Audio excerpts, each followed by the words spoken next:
All right, guys, thanks so much for joining us today. My name is Hannah Perkey. I'm CEO of Evelo team, and I have Bob Warner here with me, and we are here to give you your monthly market update on what's happening in the real estate market in Central Indiana. So we will jump right in. Bob, go ahead and tell me what happened in the local housing market in September. Yeah, so we've been doing this for a while now. So like you said, we'll just kind of get right at it. First slide up is that median sales price for our market area. We ended September at 292. That was a little bit down from last month, but that's still up 4.3% year over year, which is kind of, we were kind of predicting we might see 4 to 6% growth this year versus the 10+% growth we had seen for the couple years prior to. So we seem to be right in line with that. We got a couple more months left in the year and we'll see where we end there. Next up is that days on market. We look at, there's two things we track here. The big number 15, that's the median days on market. So that is up 50% from last month and 50% from last year. And then the second little chart here is the average days on market. That is at 38. Next up is our month supply of inventory. So we're seeing that creep up for much of the last couple of years until this time last year. We were under a month's supply of inventory. Again, keeping in mind that a balanced market is considered about a 4 to 6 month supply of inventory. So we were at 1.9 for the end of September, which was up 15.9%. And then that was up 22% year over year. So we're seeing some inclines there.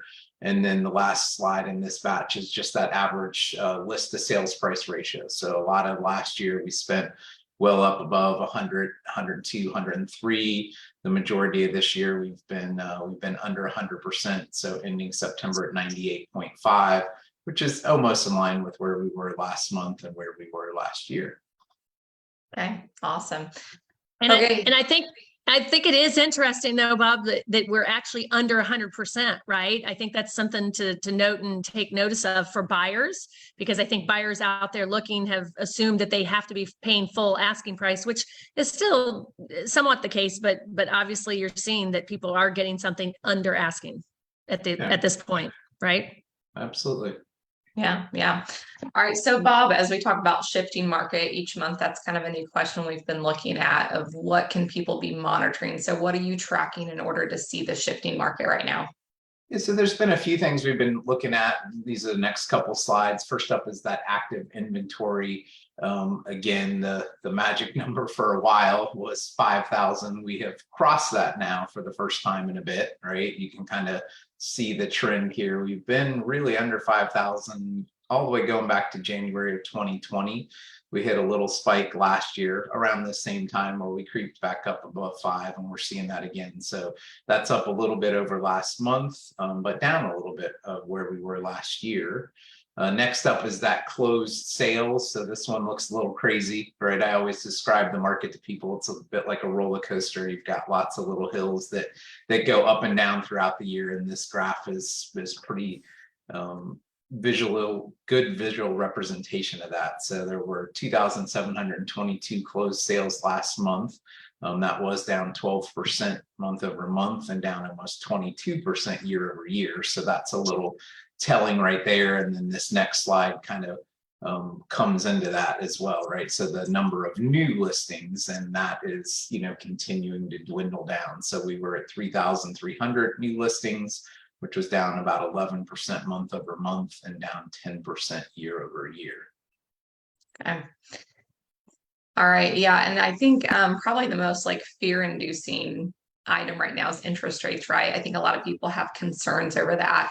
So we always like to kind of talk on that. And I know you'll talk a little bit about state of the market. So let's just start with how are interest rates currently? Yeah, so just kind of, again, there's a lot of variables in interest rates. So we just take a look at the Freddie Mac kind of weekly survey that they do going back over the last 5 years is what we always pull. So for the end of last week, the average 30-year fixed mortgage rate was 7.57. That's up about 0.39% rather from where we were at this time last month. And you can kind of see we've just kind of been on these, I was just with someone yesterday and there's just these little ups, downs, up, downs, up, downs, but we have been pretty consistent over 7% now for several months, and it appears that we're going to stay in that area for the immediately foreseeable future, meaning at least the next 1 to 3 months out. Yeah. So as we look at that, what are your kind of final thoughts around state of the market as it relates to that?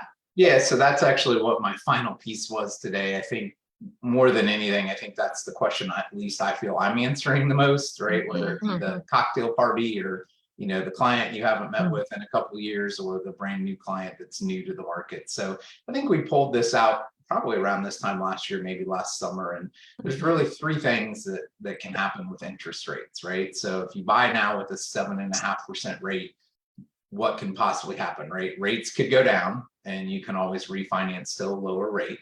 When rates stay the same and you didn't lose anything, you didn't gain anything.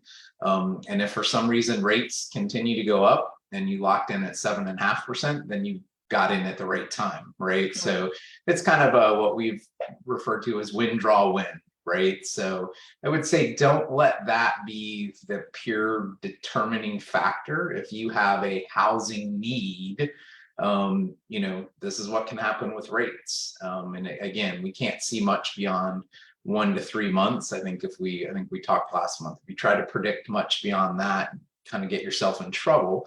But it seems that we're in this like 7.5% range for at least the foreseeable future. And then just one other thing I wanted to add, in particular, like if you're maybe in a move up situation or a downsize situation, where you have an existing home and you've maybe been on the sidelines but have been thinking about selling, I'd say one of the biggest incentives for new construction today is they've been putting a lot of their incentive dollars in buying down the rate. So if that was something you've been considering on either front, let's connect and talk about that, right? I mean, I have seen some situations where the rate is being bought down to 2% under what the current market rate is, right? So if you get an incentive like that, that's getting you down to 5.5%, maybe 6%. That makes a considerable difference, right? So there's options out there. In particular, if you're an existing homeowner and you've just kind of been waiting, if you're in an area where new construction is happening, that might be a really good option for you. Yeah, I love that you share that. And I think all the things we've been hearing, and I wish we could really tell this to every single buyer that's thinking about waiting. I think people were waiting a year ago because the market was crazy and now interest rates are up. And what we know is that interest rates go back down, the market will be flooded again, and then prices will, or the competition, I should say, will be much higher. And so I listen to Dave Ramsey here and there, and I always am interested in what he's saying. And he's always like, it's a good time to buy. It's a good time to buy. And so I appreciate you sharing those facts about, is it win, draw, or win? It's a good time right now. And oftentimes you're sharing those facts about the cost of waiting, right? If they're renting. So I think there's a lot of data around that. If you're out there and you're like, hey, I'm not sure, there's some fear around that, we'd love to expand on that more as it relates to you and your current situation. So Steph, do you want to wrap us up? Yeah, I appreciate all and thank you so much, Bob, for always sharing. I love Bob. Bob's like our research king, right? So we always appreciate all that he brings. But yeah, I just want to say if you have any questions at all about buying or selling, obviously, or buying new construction, just let us know. The Evelo team can always assist and help. And so you can always reach us at the number posted below, and or reach out to us via email, whatever way is easiest for you. But as always, make each moment count. Thanks for joining us. Bye-bye. Bye.